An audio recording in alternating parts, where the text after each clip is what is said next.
Hello, Miss Deborah. Sorry I'm a little late. I got some technical difficulties I was dealing with.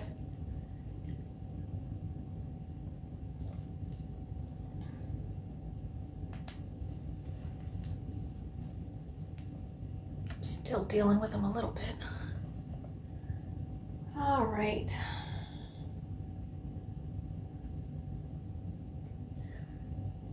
I did have a good week. I hope you had a good week too.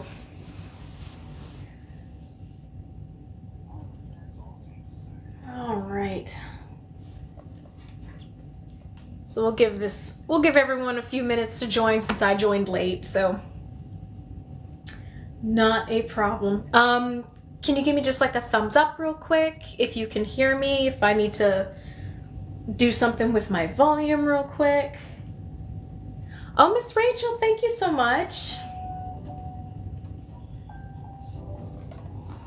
There we go. Okay. I think I've got everything put together now.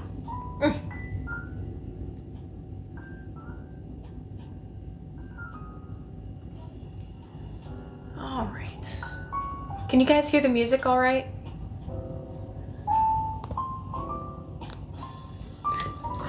Crazy. So out of sorts today. Nope. There we go. Music is good too. Fabulous. All right. Yeah, we're gonna give this till about 10 after today, just because I didn't even get on here until like 2 minutes ago. No.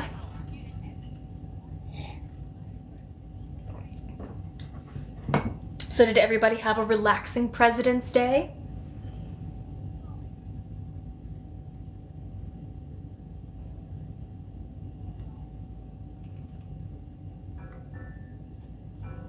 Hello, Terry. Royal, hello. Miss Carol Smith. Miss Sharon. Shakadra, hello. Hope you guys are having a fantastic evening so far. Kathy, JJ, hi. Hello, everyone. Thank you for joining us today. So in case anyone's just popping on and you found this live, hello. When you're retired, every day is a holiday? I guess that's a good point. So, as you can tell from my background, we are reading the Giver series. We just are getting started on it today. I'm super duper excited. So we just finished up 2 weekends ago with the Kishara series by Amelia Atwater Rhodes. If you happen to miss any of those readings, or if you've missed all of them, you can actually go onto my YouTube channel and you will find all of the books that we have read up till this point. They are all listed, they are all in sequential order, so you don't have to do any guesswork. You can just hit the playlist button and just start listening away. But this is our first read of our Giver quartet. I've got all of them. It's like the Giver Bible. It's like they're all right here. I'm so incredibly excited. I can't wait to get started on this. So we'll get started in about 2 minutes. Hello, hello. So excited to see everybody this evening. Grab your favorite beverage. Hopefully you've got your jammies on and you're nice and comfy, because we're gonna be reading for about an hour. It's usually a pretty good stopping point for my voice, and just for everyone to be listening. That's about a good stopping point. And it gets us through a few chapters with some of the other books that we've read. It'll get us through. Oh, well, these are probably a little bit longer. So we may be doing like 5 chapters at a time within the hour. We'll see how it goes. Has anyone read this series before? Has anyone read The Giver? Or have you seen the movie? I think it's just one movie. I didn't see the movie. I have such a deep love for this series that I just kind of couldn't do it. Because I've watched other book to movie adaptations before for just some of my favorite books, and they've not been great. So I'm just kind of like, I'm not gonna bother. I'll just stick with what I know is good. That's just me. So it's about 10 after. So we'll go ahead and get started. Let me see here. Is there a prologue on this? No. Okay. All right. Chapter 1. It was almost December, and Jonas was beginning to be frightened. No, wrong word, Jonas thought. Frightened meant that deep, sickening feeling of something terrible about to happen. Frightened was the way he had felt a year ago when an unidentified aircraft had overflown the community twice. He had seen it both times. Squinting toward the sky, he had seen the sleek jet, almost a blur at its high speed, go past, and a second later heard the blast of the sound that followed. Then one more time, a moment later, from the opposite direction, the same plane. At first, he had been only fascinated. He had never seen aircraft so close, for it was against the rules of pilots to fly over the community. Occasionally, when supplies were delivered by cargo planes to the landing field across the river, the children rode their bicycles to the riverbank and watched, intrigued, the unloading and then the takeoff directed to the west, always away from the community. But the aircraft a year ago had been different. It was not a squat, fat-bellied cargo plane, but a needle-nosed, single-pilot jet. Jonas, looking around anxiously, had seen others, adults as well as children, stop what they were doing and wait, confused for an explanation of the frightening event. Then all of the citizens had been ordered to go into the nearest building and stay there. Immediately, the rasping voice through the speakers had said, "Leave your bicycles where they are." Instantly, obediently, Jonas had dropped his bike on its side on the path behind his family's dwelling. He had run indoors and stayed there, alone. His parents were both at work, and his little sister Lily was at the child care center where she spent her after-school hours. Looking through the front window, he had seen no people. None of the busy afternoon crew of street cleaners, landscape workers, and food delivery people who usually populated the community at that time of day. He saw only the abandoned bikes here and there on their sides. An upturned wheel on one was still revolving slowly. He had been frightened then. The sense of his own community silent, waiting, had made his stomach churn. He had trembled. But it had been nothing.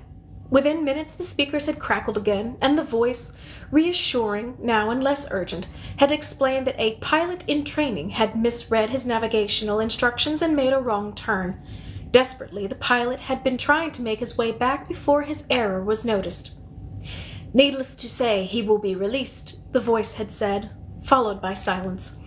There was an ironic tone to that final message, as if the speaker found it amusing, and Jonas had smiled a little, though he knew what a grim statement it had been.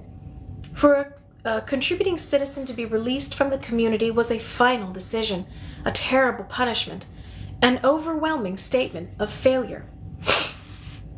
Even the children were scolded if they used the term lightly at play, jeering at a teammate who missed a catch or stumbled in a race. Jonas had done it once and had shouted at his best friend, "That's it, Asher! You're released!" when Asher's clumsy error had lost a match for his team. He had been taken aside for a brief and serious talk by the coach, had hung his head with guilt and embarrassment, and apologized to Asher after the game.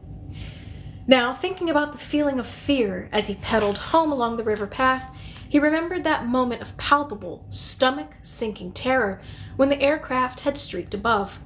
It was not what he was feeling now with December approaching. He searched for the right word to describe his own feeling. Jonas was careful about language, not like his friend Asher, who talked too fast and mixed things up, scrambling words and phrases until they were barely recognizable and often very funny. Jonas grinned, remembering the morning that Asher had dashed into the classroom, late as usual, arriving breathlessly in the middle of the chanting of the morning anthem. When the class took their seats at the conclusion of the patriotic hymn, Asher remained standing to make his public apology, as was required. "I apologize for inconveniencing my learning community," Asher ran through the standard apology phrase rapidly, still catching his breath. The instructor and class waited patiently for his explanation. The students had all been grinning because they had listened to Asher's explanations so many times before. "I left home at the correct time, but when I was riding along near the hatchery, the crew was separating some salmon. I guess I just got distraught watching them." "I apologize to my classmates," Asher concluded. He smoothed his rumpled tunic and sat down. "We accept your apology, Asher." The class recited the standard response in unison. Many of the students were biting their lips to keep from laughing. "I accept your apology, Asher," the instructor said. He was smiling. "And I thank you, because once again you have provided an opportunity for a lesson in language. Distraught is too strong an adjective to describe salmon viewing." He turned and wrote "distraught" on the instructional board. Beside it, he wrote "distracted." Jonas, nearing his home now, smiled at the recollection. Thinking still, as he wheeled his bike into its narrow port beside the door, he realized that frightened was the wrong word to describe his feelings. Now that December was almost here, it was too strong an adjective. He had waited a long time for this special December. Now that it was almost upon him, he wasn't frightened, but he was eager, he decided. He was eager for it to come. And he was excited, certainly. All of the 11s were excited about the event that would be coming so soon. But there was a little shudder of nervousness when he thought about it, about what might happen. Apprehensive, Jonas decided. That's what I am. "Who wants to be the first tonight? For feelings?" Jonas's father asked at the conclusion of their evening meal. It was one of their rituals, the evening telling of feelings. Sometimes Jonas and his sister Lily argued over turns who would get to go first. Their parents, of course, were part of the ritual. They, too, told their feelings each evening. But like all parents, all adults, they didn't fight and wheedle for their turn. Nor did Jonas tonight. His feelings were too complicated this evening.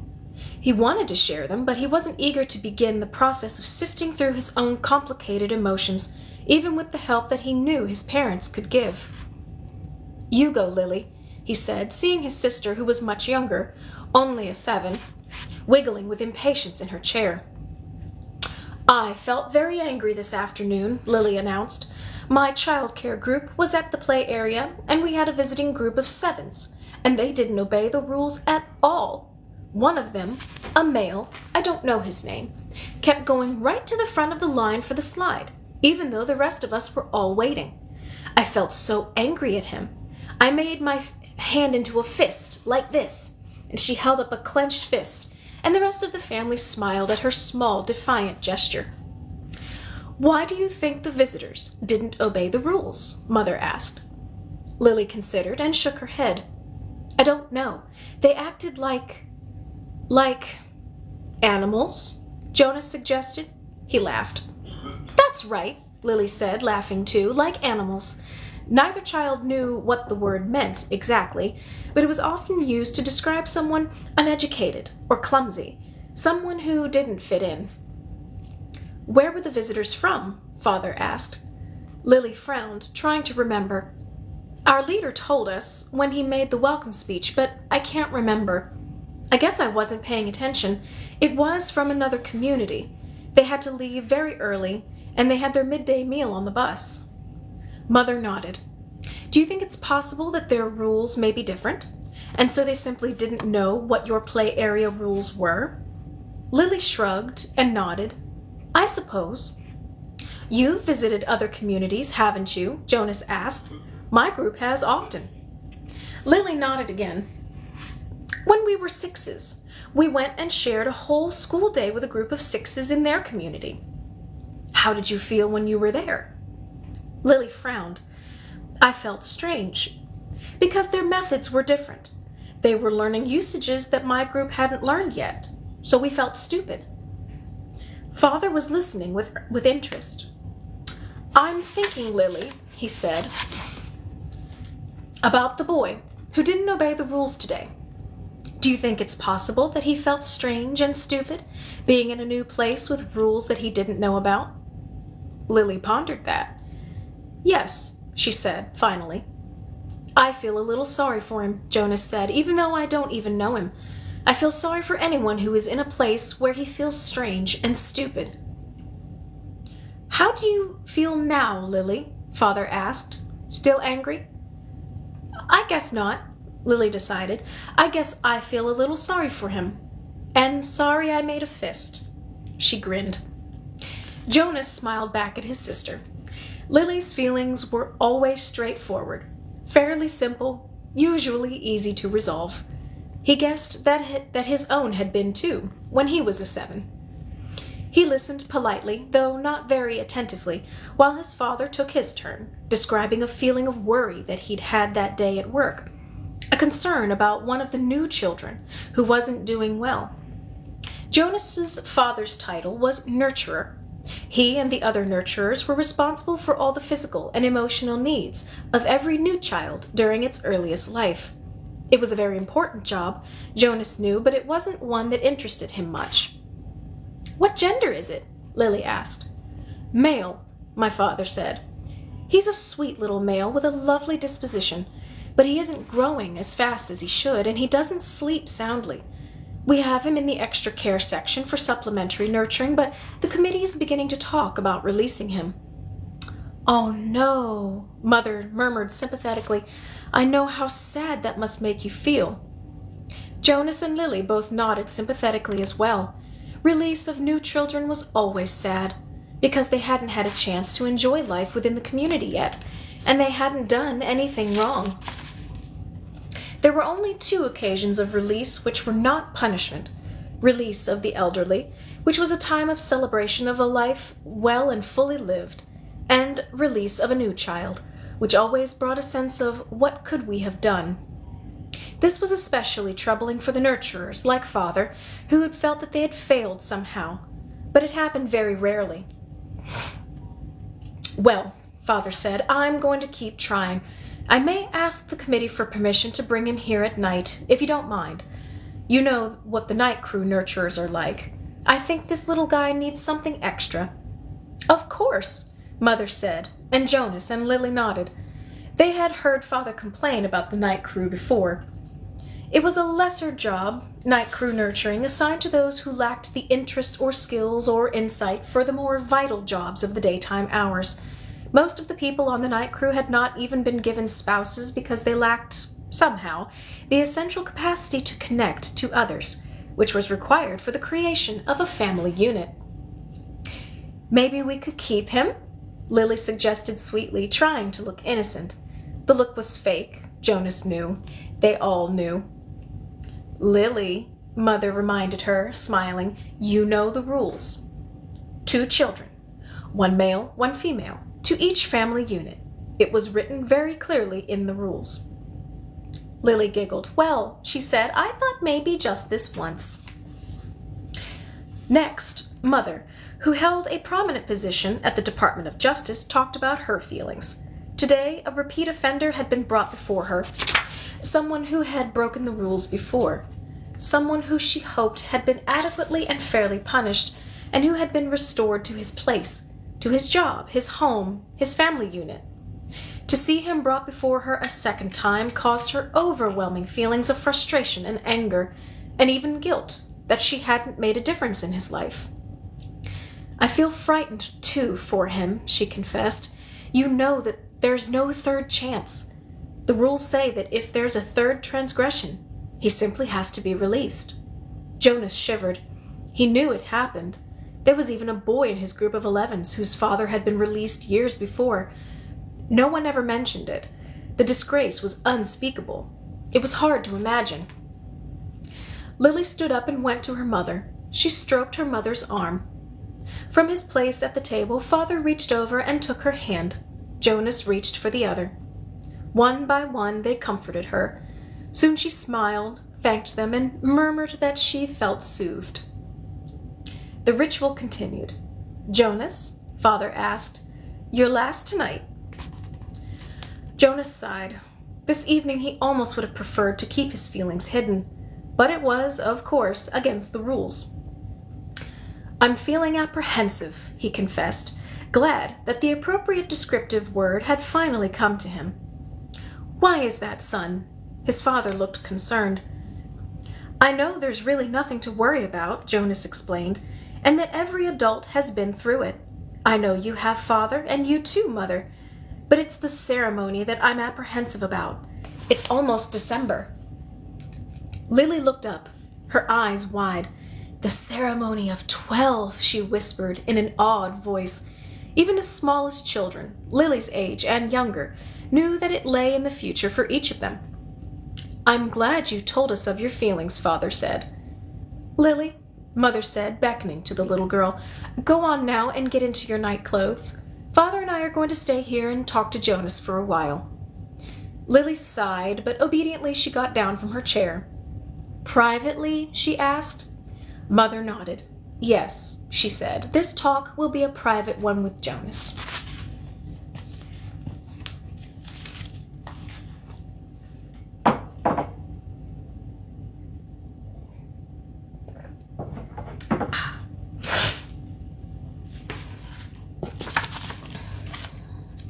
Chapter 2.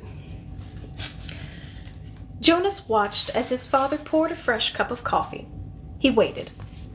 "You know," his father finally said, "every December was exciting to me when I was young, and it has been for you and Lily too, I'm sure. Each December brings such changes." Jonas nodded. He could remember the Decembers back to when he had become, well, probably of 4. The earlier ones were lost to him, but he observed them each year, and he remembered Lily's earliest Decembers. He remembered when his family received Lily, the day she was named, and the day that she had become a 1. The ceremony for the 1s was always noisy and fun. Each December, all the new children born in the previous year turned 1, one at a time. There was always 50 in each year's group, if none had been released. They had been brought to the stage by the nurturers who had cared for them since birth. Some were already walking, wobbly on their unsteady legs. Others were no more than a few days old, wrapped in blankets, held by their nurturers. "I enjoy the naming," Jonas said. His mother agreed, smiling. "The year we got Lily, we knew, of course, that we'd receive our female, because we'd made our application and had been approved. But I'd been wondering and wondering what her name would be." "I could have sneaked a look at the list prior to the ceremony," Father confided. "The committee always makes the list in advance, and it's right there in the office at the Nurturing Center. As a matter of fact," he went on, "I feel a little guilty about this, but I did go in this afternoon and looked to see if this year's naming list had been made yet. It was right there in the office, and I looked up number 36. That's the little guy I've been concerned about, because it occurred to me it might enhance his nurturing if I could call him by a name. Just privately, of course, when no one else is around." "Did you find it?" Jonas asked. He was fascinated. It didn't seem a terribly important rule. The fact that his father had broken a rule at all awed him. He glanced at his mother, the one responsible for adherence to the rules, and was relieved that she was smiling. His father nodded. "His name, if he makes it to the naming without being released, of course, is to be Gabriel. So I whisper that to him when I feed him every 4 hours and during exercise and playtime, if no one can hear me. I'll call him Gabe, actually," he said, and grinned. Gabe. Jonas tried it out. A good name, he decided. Though Jonas had only become a 5 the year that they acquired Lily and learned her name, he remembered the excitement, the conversations at home, wondering about her, how she would look, who she would be, how she would fit into their established family unit. He remembered climbing the steps to the stage with his parents, his father by his side that year instead of with the nurturers, since it was the year that he would be given a new child of his own. He remembered his mother taking the new child, his sister, into her arms, while the document was read to the assembled family units. New child 23, the namer had read, Lily. He remembered his father's look of delight, and that his father had whispered, "She's one of my favorites. I was hoping for her to be the one." The crowd had clapped and Jonas had grinned. He liked his sister's name. Lily, barely awake, had waved her small fist. Then they had stepped down to make room for the next family unit. "When I was in 11, his father said now, "as you are, Jonas, I was very impatient, waiting for the ceremony of 12. It's a long 2 days. I remember that I enjoyed the ones, as I always do, but that I didn't pay much attention to the other ceremonies except for my sister's. She became a 9 that year and got her bicycle. I'd been teaching her to ride mine, even though, technically, I wasn't supposed to." Jonas laughed. It was one of the few rules that was not taken very seriously and that was almost always broken. The children all received their bicycles at 9. They were not allowed to ride bicycles before then. But almost always the older brothers and sisters had secretly taught the younger ones. Jonas had been thinking already about teaching Lily. There was talk about changing the rule and giving the bicycles at an earlier age. A committee was studying the idea. When something went to a committee for study, people always joked about it. They said that the committee members would become elders by the time the rule change was made. Rules were very hard to change. Sometimes, if it was a very important rule, unlike the one governing the age for bicycles, it would have to go eventually to the receiver for a decision. The receiver was the most important elder. Jonas had never even seen him, that he knew of. Someone in a position of such importance lived and worked alone. But the committee would never bother the receiver with a question about bicycles. They would simply fret and argue about it themselves for years, until the citizens forgot that it had ever gone to them for study. His father continued, "So I watched and cheered when my sister, Katya, became a 9 and removed her hair ribbons and got her bicycle." Father went on. "Then I didn't pay much attention to the 10s and 11s. And finally, at the end of the second day, which seemed to go on forever, it was my turn. It was the ceremony of 12. Jonas shivered. He pictured his father, who must have been a shy and quiet boy, for he was a shy and quiet man, seated with his group, waiting to be called to the stage. The ceremony of 12 was the last of the ceremonies, the most important. I remember how proud my parents looked, and my sister too, even though she wanted to be out riding the bicycle publicly. She stopped fidgeting and was very still and attentive when my turn came. "But to be honest, Jonas," his father said, "for me there was not the element of suspense that there is with your ceremony, because I was already fairly certain of what my assignment was to be." Jonas was surprised. There was no way, really, to know in advance. It was a secret selection, made by the leaders of the community, the committee of elders, who took the responsibility so seriously that there were never even any jokes made about assignments. His mother seemed surprised, too. "How could you have known?" she asked. His father smiled his gentle smile. "Well, it was clear to me, and my parents later confessed that it had been obvious to them, too, what my aptitude was.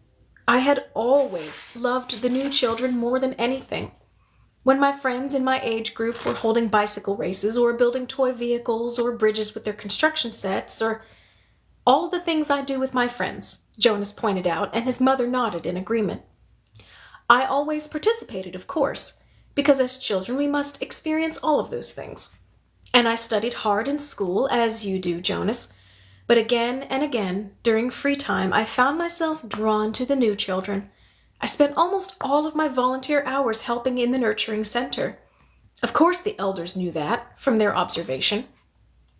Jonas nodded. During the past year, he had been aware of the increasing level of observation.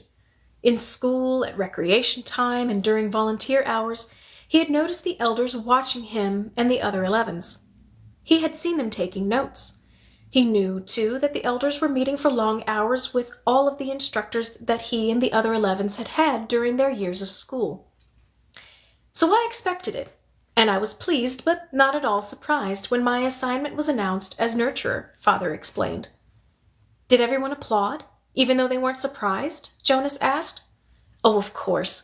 They were happy for me, that my assignment was what I wanted most. I felt very fortunate. His father smiled. Were there any of the 11s disappointed in your year? Jonas asked. Unlike his father, he had no idea what his assignment would be, but he knew that some would disappoint him. Though he respected his father's work, nurturer would not be his wish, and he didn't envy laborers at all. His father thought, No, I don't think so. Of course, the elders are so careful in their observations and selections. I think it's probably the most important job in our community, his mother commented. My friend Yoshiko was surprised by her selection as doctor, Father said, but she was thrilled. And let's see. There was Andre. I remember that when we were boys, he never wanted to do physical things. He spent all the recreation time he could with his construction set, and his volunteer hours were always on building sites. The elders knew that, of course. Andre was given the assignment of engineer, and he was delighted. Andre later designed the bridge that crosses the river to the west of town, Jonas's mother said. It wasn't there when we were children.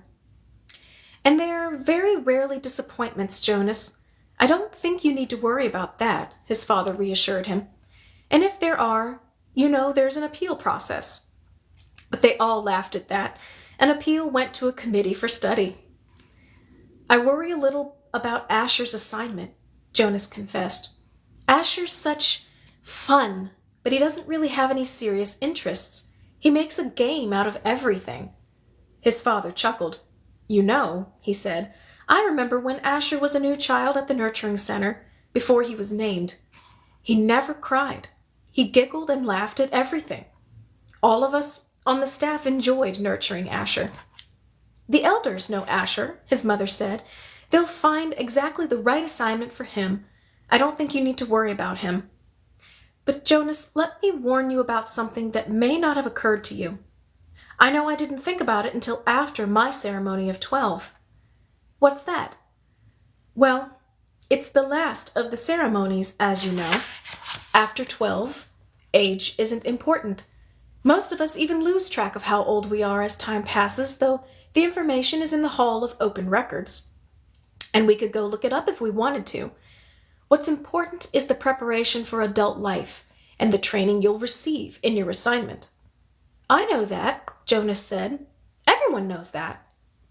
But it means, his mother went on, that you'll move into a new group. And each of your friends will. You'll no longer be spending your time with your group of 11s. After the ceremony of 12, you'll be with your assignment group, with those in training. No more volunteer hours, no more recreation hours. So your friends will no longer be as close. Jonas shook his head. Asher and I will always be friends, he said firmly, and there will still be school. That's true, his father agreed, but what your mother said is true as well. There will be changes. Good changes, though, his mother pointed out. After my ceremony of 12, I missed my childhood recreation, but when I entered my training for law and justice, I found myself with people who shared my interests. I made friends on a new level, friends of all ages.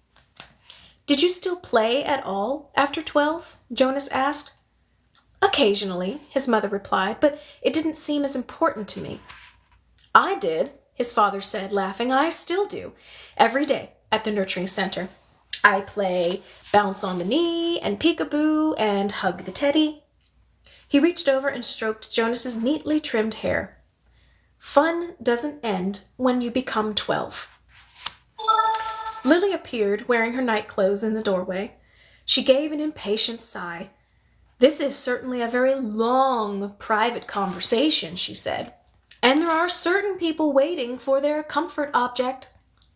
Lily, her mother said fondly, you're very close to being an 8, and when you're an 8, your comfort object will be taken away. It will be recycled to the younger children. You should be starting to go off to sleep without it." But her father had already gone to the shelf and taken down the stuffed elephant which was kept there. Many of the comfort objects, like Lily's, were soft, stuffed, imaginary creatures. Jonas's had been called a bear. "Here you are, Lily Billy," he said. "I'll come help you remove your hair ribbons." Jonas and his mother rolled their eyes, yet they watched affectionately as Lily and her father headed to her sleeping room with the stuffed elephant that had been given to her as her comfort object when she was born. His mother moved to her big desk and opened her briefcase.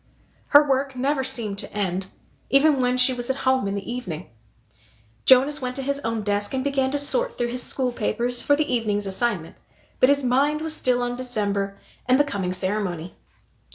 Though he had been reassured by the talk with his parents, he hadn't the slightest idea what assignment the elders would be selecting for his future, or how he might feel about it when the day came.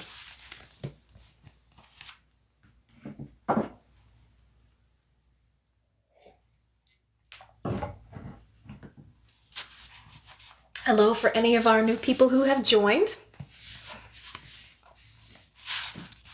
Chapter 3. "Oh, look!" Lily squealed in delight. "Isn't he cute? Look how tiny he is! And he has funny eyes like yours, Jonas." Jonas glared at her. He didn't like it that she had mentioned his eyes. He waited for his father to chastise Lily, but father was busy unstrapping the carrying basket from the back of his bicycle. Jonas walked over to look. It was the first thing Jonas noticed as he looked at the new child peering up curiously from the basket. The pale eyes.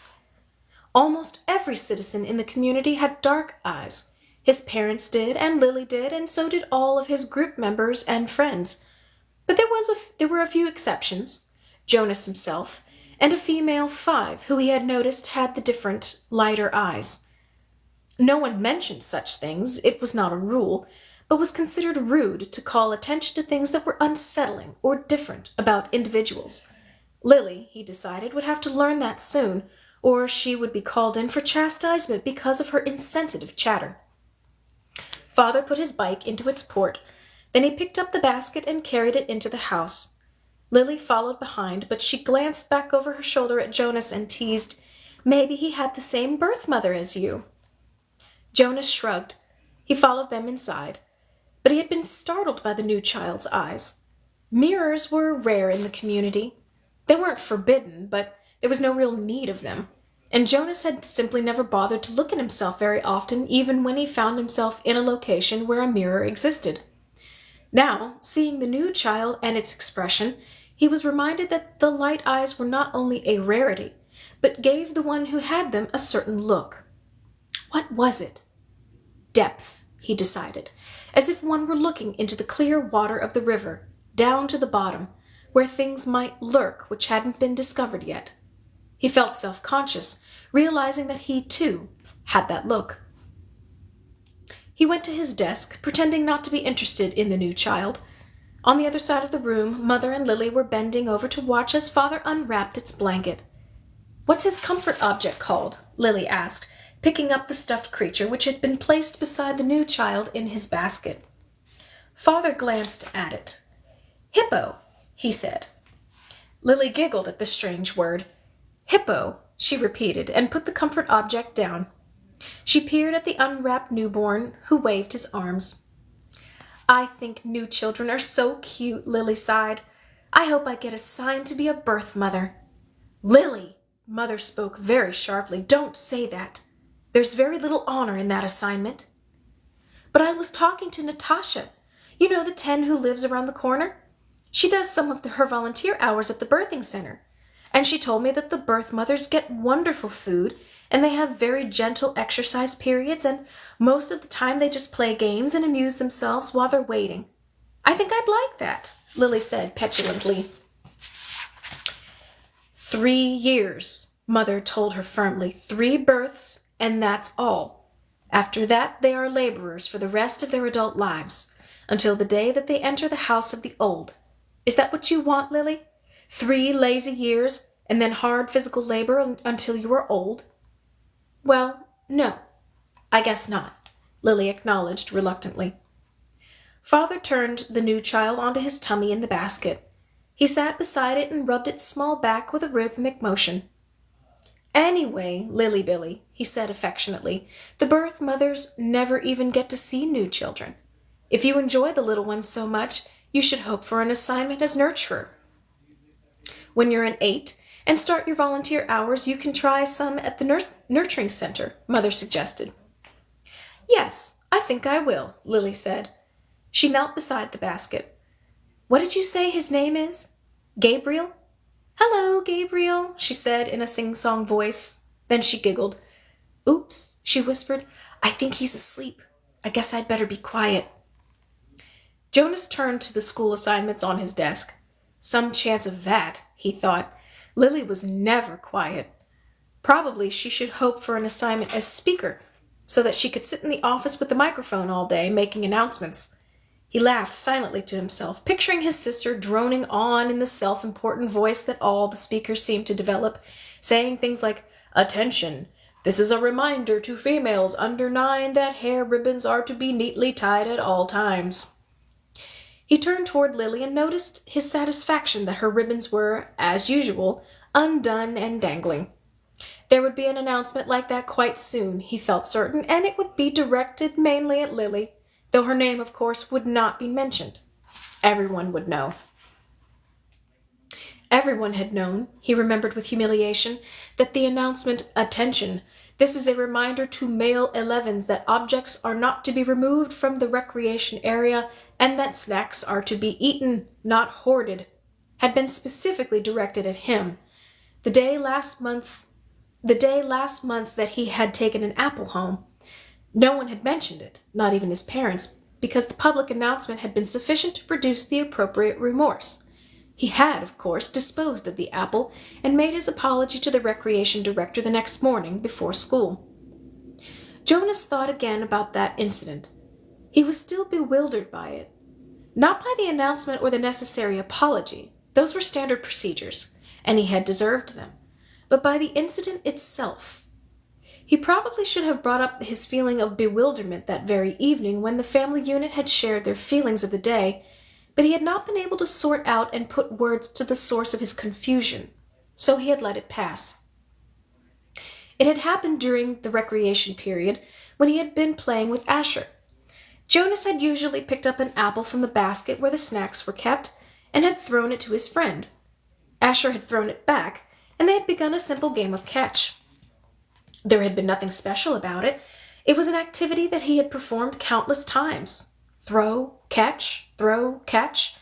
It was effortless for Jonas, and even boring, though Asher enjoyed it, and playing catch was a required activity for Asher because it would improve his hand-eye coordination, which was not up to standards. But suddenly Jonas had noticed, following the path of the apple through the air with his eyes, that the piece of fruit had... Well, this was the part he couldn't adequately understand. The apple had changed for just an instant. It had changed in mid-air, he remembered. Then it was in his hand and he looked at it carefully, but it was the same apple, unchanged, the same size and shape, a perfect sphere, the same nondescript shade, about the same shade as his own tunic. There was absolutely nothing remarkable about that apple. He had tossed it back and forth between his hands a few times, then thrown it again to Asher, and again, in the air, for an instant only, it had changed. It had happened 4 times. Jonas had blinked, looked around, and then tested his eyesight, squinting at the small print on the identification badge attached to his tunic. He had read his name quite clearly. He could also clearly see Asher at the other end of the throwing area, and he had had no problem catching the apple. Jonas had been completely mystified. Ash, he had called, does anything seem strange to you about the apple? Yes, Asher called back, laughing. It jumps out of my hand onto the ground. Asher had just dropped it once again. So Jonas laughed too, and with his laughter tried to ignore his uneasy conviction that something had happened. But he had taken the apple home against the recreation area rules. That evening, before his parents and Lily arrived at the dwelling, He had held it in his hands and looked at it carefully. It was slightly bruised now because Asher had dropped it several times, but there was nothing at all unusual about the apple. He had held a magnifying glass to it. He had tossed it several times across the room, watching, and then rolled it around and around on his desktop, waiting for the thing to happen again. But it hadn't. The only thing that had happened was the announcement later that evening over the speaker, the announcement that had singled him out without using his name, that had caused both of his parents to glance meaningfully at his desk where the apple still lay. Now, sitting at his desk, staring at his schoolwork as his family hovered over the new child and its basket, he shook his head, trying to forget the odd incident. He forced himself to arrange his papers and try to study a little before the evening meal. The new child, Gabriel, stirred and whimpered, and Father spoke softly to Lily, explaining the feeding procedure as he opened the container that held the formula and equipment. The evening proceeded as all evenings did in the family unit, in the dwelling, in the community, quiet, reflective, a time for renewal and preparation for the day to come. It was different only in the addition to it of the new child. It was only different in the addition to it of the new child with his pale, solemn, knowing eyes.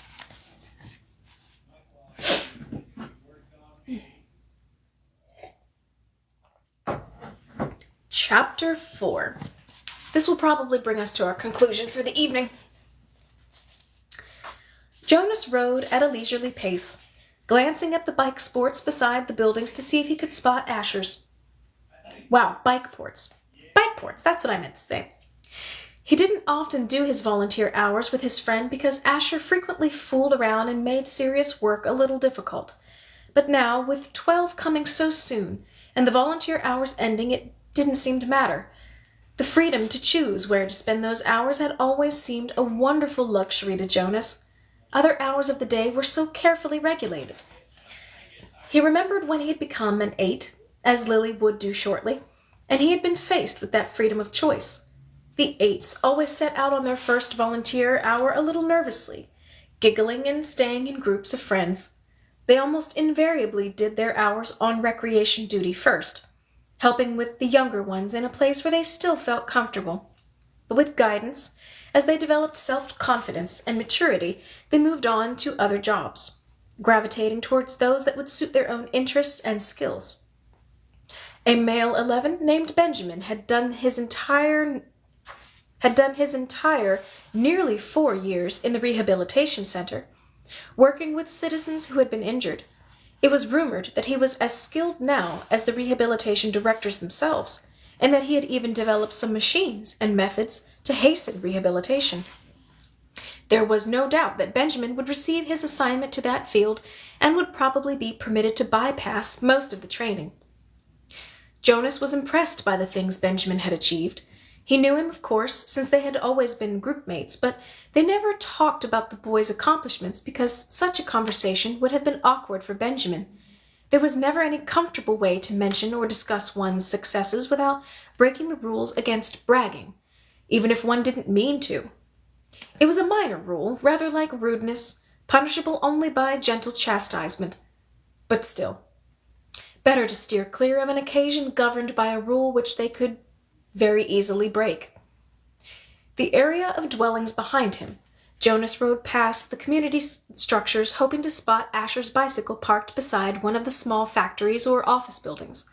He passed the child care center where Lily stayed after school and the play areas surrounding it. He rode through the central plaza and the large auditorium where public meetings were held. Jonas slowed and looked at the name tags on the bicycles lined up outside the nurturing center. Then he checked those outside food distribution. It was always fun to help with the deliveries, and he hoped he would find his friend there so they could go together on the daily rounds, carrying the cartons of supplies into the dwellings of the community. But he finally found Asher's bicycle, leaning, as usual, instead of upright in its port, as it should have been, at the house of the old. There was only one other child's bicycle there, that of a female 11 named Fiona. Jonas liked Fiona. She was a good student, quiet and polite, but she had a sense of fun as well. It didn't surprise him that she was working with Asher today. He parked his bicycle neatly in the port beside theirs and entered the building.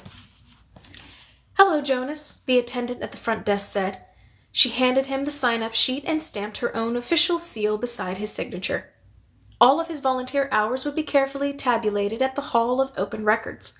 Once, long ago, it was whispered among the children, and 11 had arrived in the ceremony of 12, only to hear a public announcement that he had not completed the required number of volunteer hours and would not, therefore, be given his assignment. He had been permitted an additional month in which to complete the hours, and then given his assignment privately, with no applause, no celebration, a disgrace that had clouded his entire future. "It's good to have some volunteers here today," the attendant told him. "We celebrated a release this morning, and that always throws the schedule off a little, so things get backed up." She looked at a printed sheet. "Let's see. Asher and Fiona are helping in the bathing room. Why don't you join them there? You know where it is, don't you?" Jonas nodded, thanked her, and walked down the long hallway. He glanced into the rooms on either side. The old were sitting quietly, some visiting and talking with one another, others doing handwork and simple crafts. A few were asleep. Each room was comfortably furnished, the floors covered with thick carpeting. It was a serene and slow-paced place, unlike the busy centers of manufacture and distribution where the daily work of the community occurred.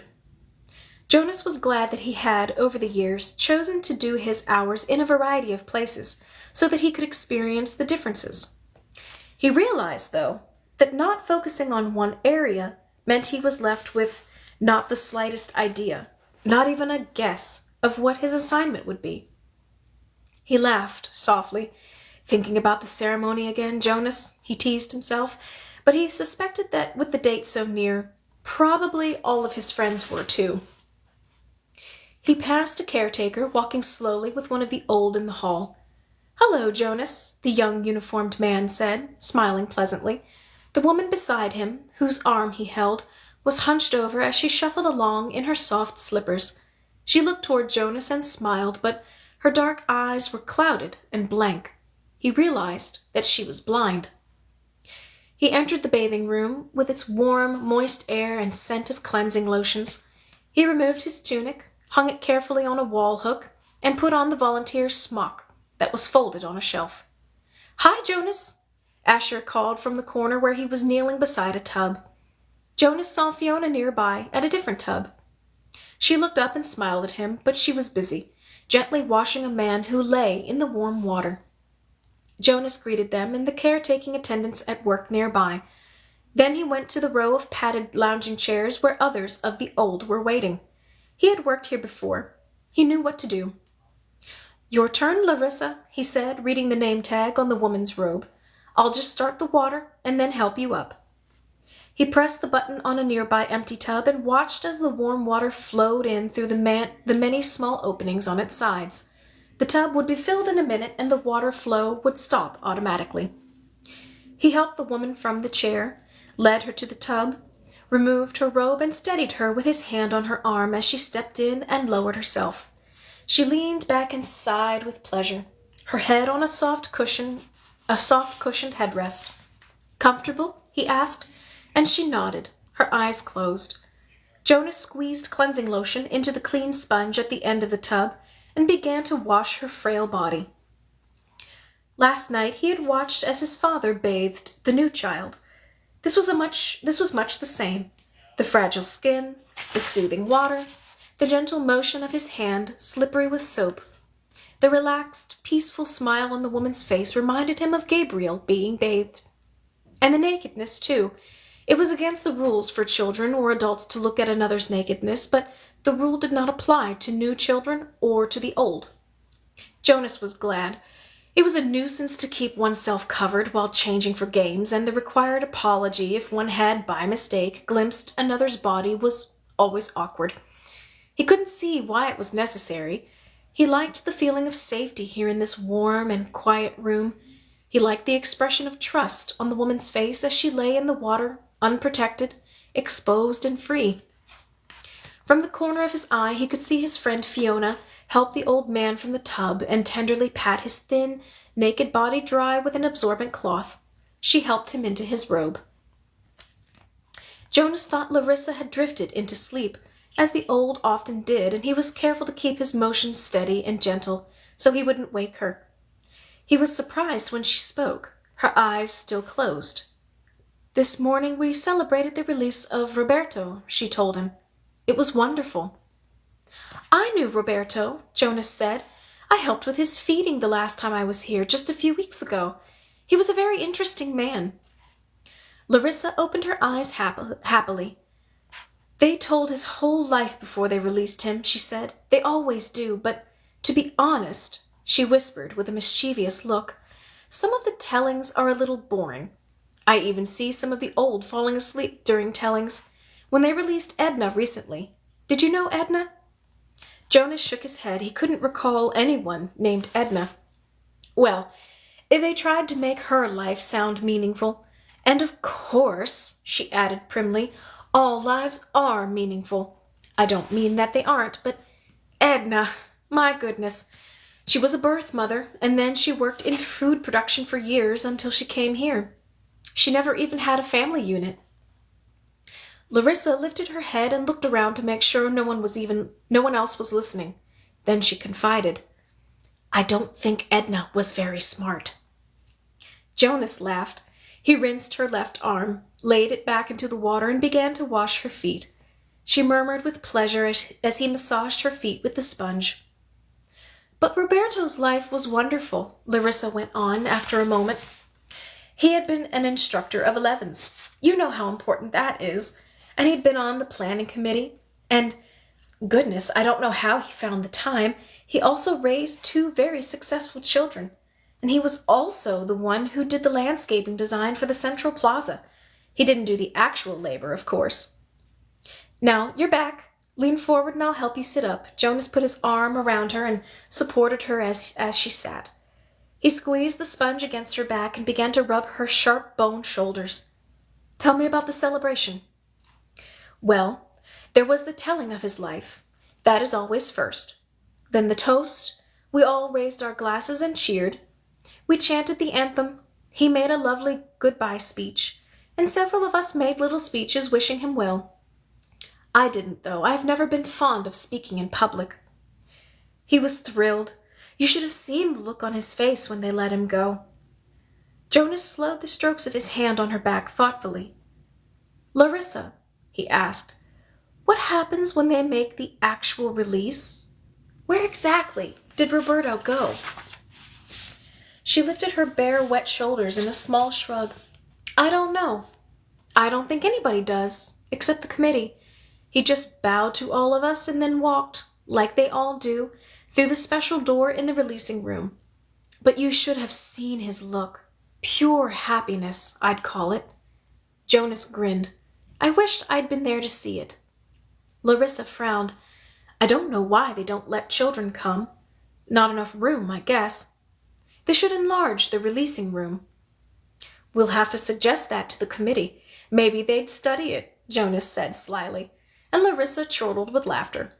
"Right," she hooted, and Jonas helped her from the tub. All right.